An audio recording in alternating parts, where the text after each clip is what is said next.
मागेल त्याला सौर पंप योजनेअंतर्गत ज्या शेतकऱ्यांनी पेमेंटचा भरणा केलेला आहे व पेमेंटचा भरणा केल्यानंतर जे शेतकरी या योजनेसाठी पात्र झालेले आहेत अशा शेतकऱ्यांना आता वेंडर सिलेक्शनचे ऑप्शन हे इनेबल दिसत आहे। या वेंडर सिलेक्शनमध्ये या शेतकऱ्यांना काही कंपनीचे नाव देखील निर्देशित करण्यात येत आहेत किंवा दाखवण्यात येत आहेत।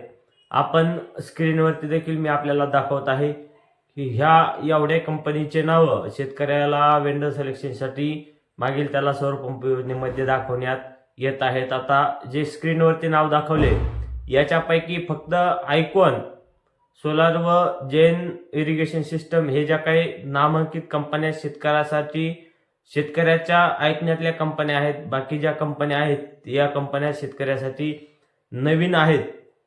तर हे सिस्टम काय आहे व या कंपन्यांची नोंद खरंच मागेल त्याला योजनेसाठी झालेली आहे का, यांना टेंडर मिळालेले आहे का, किंवा शेतकऱ्यांनी या कंपन्यांचे सिलेक्शन करावे का, याचीच माहिती आजच्या या व्हिडिओमध्ये आपण पाहणार आहोत। तर नमस्कार शेतकरी मित्रांनो, मी संदीप चौधरी आमच्या मराठी कृषी संपदा या यूट्यूब चॅनलमध्ये आपले हार्दिक स्वागत करतो। शेतकरी मित्रांनो, मागील त्याला सौर पंप योजनेसाठी ज्या शेतकऱ्यांनी अर्ज केलेले आहेत अशा शेतकऱ्यांनी पेमेंट देखील केलेले आहेत त्या शेतकऱ्यांना आता वेंडर सिलेक्शनचे ऑप्शन आलेले आहे व त्यांना आपण दाखवलेल्या ज्या काही कंपन्या आहेत या वेंडर सिलेक्शनसाठी पोर्टलवरती दाखवत आहे।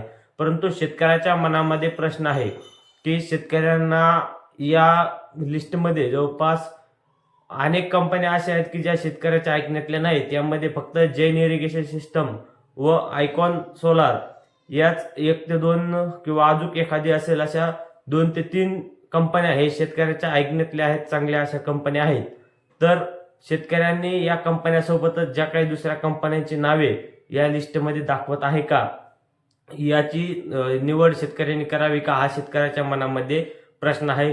परंतु शेतकरी मित्रांनो, मी सर्वप्रथम आपल्याला सांगू इच्छितो की अजूनही या योजनेसाठी जे सोलर कंपनीचे टेंडर आहे हे टेंडर पास झालेले नाही, टेंडर निघालेले नाही।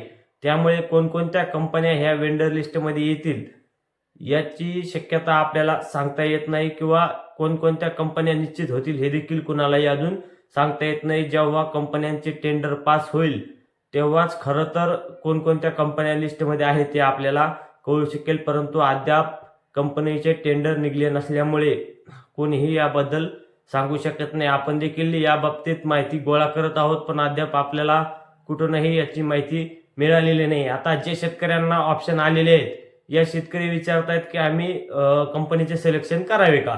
परंतु शेतकऱ्याला माझे एकच सांगणे राहील की शेतकऱ्यांनी अद्याप वेंडर सिलेक्शन करायची घाई करू नये। अजून 4-5 दिवस जर तुम्ही थांबले तर तुमचं काही खराब होणार नाही किंवा थांबल्यानंतर तुमचे काही नुकसान होणार नाही। त्यामुळे शेतकऱ्यांनी अजून 4-5 दिवस 8 दिवस थांबावे। या 4-5 दिवसामध्ये 8 दिवसामध्ये आम्ही देखील याची पूर्ण माहिती घेऊन आपल्यापर्यंत अपडेट पोहोचवू व जर टेंडर पास झाले तर त्याची माहिती शेतकऱ्याला नक्कीच मिळेल, ऑफिशियली माहिती देखील मिळेल। त्यामुळे शेतकऱ्यांनी येत्या 4-5 दिवसात 8 दिवसात घाई न करता वेंडर सिलेक्शन करू नये ही शेतकऱ्याला विनंती आहे। परंतु ज्या शेतकऱ्यांना घाई करून जरी वेंडर सिलेक्शन करायचे असेल अशा शेतकऱ्यांनी आपण जी कंपनी निवडताय त्या कंपनीशी संपर्क साधूनच त्या कंपनीची निवड करावी।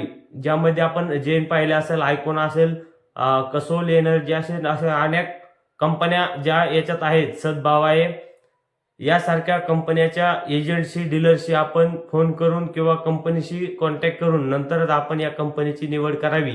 कारण त्या कंपनीला आपण संपर्क करून विचारावं की आम्ही कंपनीची निवड करावी का, आम्हाला सोलर पंप मिळेल का, आपली कंपनी खरंच या योजनेसाठी रजिस्टर्ड आहे का।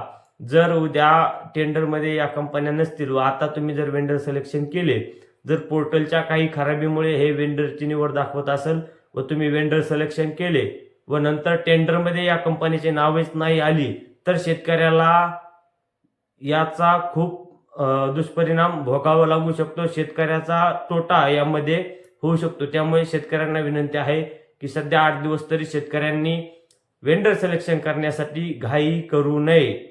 तर शेतकरी मित्रांनो, ही माहिती तुम्हाला कशी वाटली आम्हाला कमेंट बॉक्समध्ये कमेंट करून नक्की कळवा। त्यासोबतच हा व्हिडिओ तुम्हाला आवडला असल्यास व्हिडिओला लाईक व अशा प्रकारच्या माहितीसाठी चॅनलला सबस्क्राईब करायला विसरू नका. धन्यवाद मित्रांनो.